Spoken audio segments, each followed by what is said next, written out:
यदि तपाईलाई आइब्रोज बनाउन आउँदैन कुन प्रोडक्टहरु युज गरिन्छ भनेर एकदमै जीरो नलेज छ भने यो भिडियो तपाईको लागि। यो भिडियोमा मैले स्टेप बाइ स्टेप प्रोडक्ट र गर्ने तरिका देखाएको छु। आई होप तपाईहरुलाई हेल्प हुन्छ। फर्स्टमा हामीलाई चाहिने यो ब्रशहरु हो जसमा स्पुली, कन्सिलर ब्रश र एंगल ब्रश सँगै हामीलाई चाहिँ पोमेड र कन्सिलर चाहिन्छ। इफ तपाईसँग ब्राउ पेन्सिल छ भने पनि हुन्छ। र अर्को भनेको ब्लेन्डर। आज मैले चाहिँ आइब्रोज दुईवटा तरिकाले गरेर देखाएको छु। एउटा चाहिँ नेचुरल वाला र अर्को चाहिँ हेभी वाला। फर्स्टमा आइब्रोज बनाउँदा बुझ्नै पर्ने कुरा भनेको आइब्रोउ पेन्सिल र पोमेड युज गर्दा अगाडिबाट कहिले पनि एप्लाई नगर्नु होला। इफ तपाईलाई नेचुरल वाला आइब्रोउ चाहिएको छ भने यसरी बिचको भागबाट हल्का हल्का गरेर ब्राउज फिल अप गर्नु होला। र एंगल ब्रशमा भएको एक्सेस प्रोडक्टहरुले अगाडिको भागमा एप्लाई गर्नु होला, जसले गर्दा चाहिँ तपाईको आइब्रोज नेचुरल देखिनलाई हेल्प हुन्छ। मैले अहिले बनाएको यो आइब्रोउ चाहिँ एभ्रीडे को लागि गर्न सक्नुहुन्छ। इफ तपाईको आइब्रोउ चाहिँ थिक छ भने अलरेडी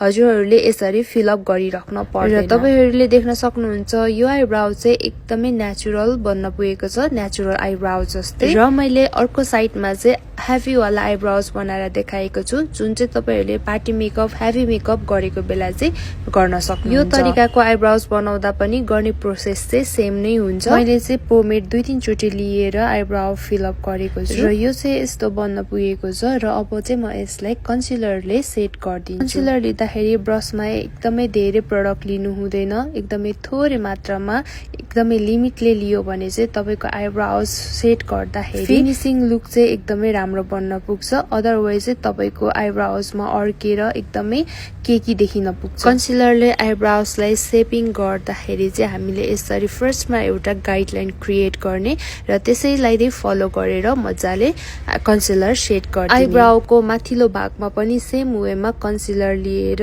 आइब्रोउलाई सेप दिने। कन्सिलरले आइब्रोउ सेभिङ गर्दाखेरि चाहिँ अलिकति ध्यान दिनुपर्ने हुन्छ र कन्सिलर ब्लेन्ड गर्दा पनि एकदमै केयरफुल भएर गर्नुपर्ने हुन्छ, नत्र कन्सिलरले गरेको सेप चाहिँ सबै बिग्रिने चान्स हुन्छ। र तपाईहरुले देख्न सक्नुहुन्छ आइब्रोउ चाहिँ मैले यहाँ दुई तरिकाले गरिसकेको छु। एउटा चाहिँ नेचुरल वाला र अर्को चाहिँ हेभी वाला। र तपाईहरुलाई जुन आइब्रोज बनाउन मन लाग्छ त्यही गर्न सक्नुहुन्छ। सो तपाईहरुले पनि यसरी नै सजिलैसँग आइब्रोज बनाउन सक्नुहुनेछ है त।